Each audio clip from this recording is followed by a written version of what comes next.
Hi everybody! This week I am excited to share with you American Patchwork and Quilting issue 154. This is from October 2018 and it's got some awesome projects in it. So let's check it out. Here we go, October 2018, issue 154, American Patchwork and Quilting. Here's the quilts in this issue. Oh, there's some really good ones. Some really good ones. First up, I need to know where, oh, that's from the website.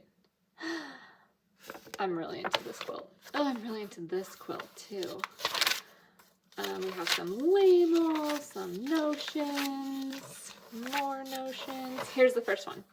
Set your path. The sunshine and shadows log cabin block setting plays up the contrast of light and dark 19th century reproduction prints. Oh, wow. I love these checkers. I guess this is the Irish chain border. That is beautiful. I'm into that. The colors are a little muted for me, but look, they use 2.5-inch strips to just, how big is this? 73 by 89. Ugh, that's pretty big block size, but then it has these little bitty checkerboards into it. That's great. And then they have all these other layouts you can do with the same checkers. And look at that color option. Oh, I'd love to see that like creamy yellow with that first setting. I like that one too. I like that. I like them all. I like them all. Next up, Monster Mash, stitch a wall hanging that is a treat to complete. Merry, not scary faces will greet trick-or-treaters this Halloween. Oh, this looks like a lot of applique. Okay, so you can make this little monster wall hanging if you are really into applique. It's cute. I mean, maybe if you have kids, it's cute. Yeah. Not a huge fan of that way. Whoa, what are we doing here? An antique floor register provided the spark for an intricate table topper. English paper piecing and fussy cutting make construction go smoothly. I cannot imagine those two things combining to make something smooth. English paper, like the two most fiddly quilt skills. Well, here's what it looks like.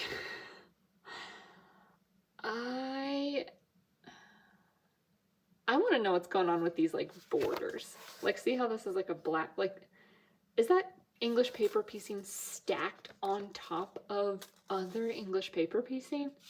And look at the middles with those round appliques. I'm overwhelmed. Let me see the color option. Please let there be a color. Oh, this is, look, we have like 7 pages of directions. My Lanta.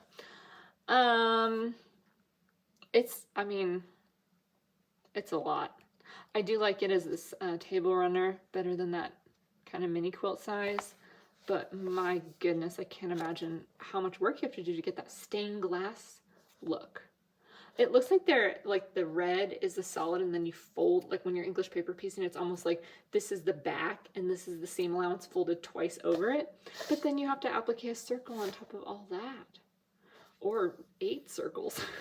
Goodness. This would be a labor of love for sure. It's impressive. I can't fathom it. Fall beauty. Solid white provides a bright canvas. I'm withholding my comment. Solid white provides a bright canvas for showcasing saturated harvest hues. Yeah, I do like these saturated colors. And I love this quilting, this like swirly quilting. This quilt is cool. This looks, I don't know where to look. I'm looking at these, like instantly I'm looking at these, noticing how each one is a different color.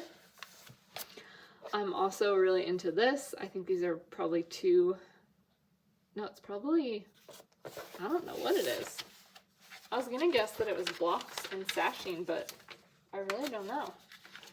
And I can't, oh, it is blocks and sashing. Okay. It's blocks on sashing. It's brave to do this red on top of this green, but it looks really nice. I like the navy blue in there. It's like a lot of different shapes, but they're all kind of working together pretty well. I think almost in this one, if this blue was like a bright blue, like a teal turquoise blue, then it would kind of pop out, give you more of a 3D effect. But the navy looks really nice in these. Like you see these little crosses coming together, and that really stands out on the white. Also, I love this green border. Awesome. They have a color option here. Can I see it in a different color? Oh yeah. Teal blue. What did I say? Look at how those pop out. Oh, I think that you need to make it big though. Like here in this little 4 patch, you're just not getting, you know, it looks like 2 blocks that you set together. You don't get to see them all working, you know. Make it big. Use more contrast on your, what do you call this? This is like a God's eye block. I don't really know what it's called. Dang, look at this. Mini hexies. Wowzer. I love the quilting on this. Look how that comes together. I don't know what size these hexies are. Finished quilt 16 by 18. How tiny do those hexies have to be for your quilt to end up 16 by 18 with a border? Goodness. Small wonder, place hexagons in an elongated pattern for yet another arrangement of classic shapes for your dollhouse. Goodness. Let's look at the color option. I like that. I've kind of been into the like vintage Christmas pink and green color scheme here lately. Still 16 by 18. That's tiny. That's too tiny for me to comprehend. Fantastic. Pieced and solid fans in striking hues create motion and contrast against a light background. Yeah, that's nice. Let's see if we have a flat look somewhere. Here we go. Oh, look at the little beaks coming together. I like it when fans meet up like this. Doesn't it look like little like birds kissing, like their little bird faces? Especially because they're orange. I guess it could also look like bows. What else is it? I think it looks like little birds kissing. I like this. I like all the variety of fabrics. Oh, I guess all these are the same fabric. Look, all these solid ones are the same. The blue ones are all the same too, but you really get a lot of variety with the fanned ones. I think this is nice and achievable. You know, for curve piecing, you do have, you know, 2 curves to sew in every block, but then you can probably make it too big and trim it down. So like you don't have to match. It's not like you have to match these points or these points. So it's not so high stakes if your curve piecing is not exact. Ooh, pieces of history. Gather solids in Amish-inspired colors to recreate an antique quilt sprinkled with make-do blocks. Whoa. Is this the original or is this what they made? This must be the original. I don't think somebody just made this. This looks like an antique quilt. Let me see if there's one that they made. No? Is that what they made? Huh. Okay. I'm flustered now. I can't really see what's going on up here. This is, it's not showing up on the monitor, but it's like a gray and a navy blue, and these dark ones up here. The layout is just, I guess it's meant to mimic an antique quilt. Look, the curves. That's the paper folded over. It really does have a corner. I'm impressed. I'm impressed that they're able to get these like kind of rounded shapes, because really I think that a quilt has to be, you know, washed a million times to get it to kind of round out like that, to build up that fullness. So I don't know how they managed to do this on a modern machine without washing it like 100 times. I'm looking here to see. Ooh, and then here's our color option. No, I don't think you can get away with it when you plan out the colors like that. It has to mock and in. I'm so impressed that they made this and made it look so old. I'm kind of speechless that this is possible to give this much character. Like, look at this triangle coming off here. how some of these hourglasses have a new color in them. I'm impressed. I'm very impressed by this.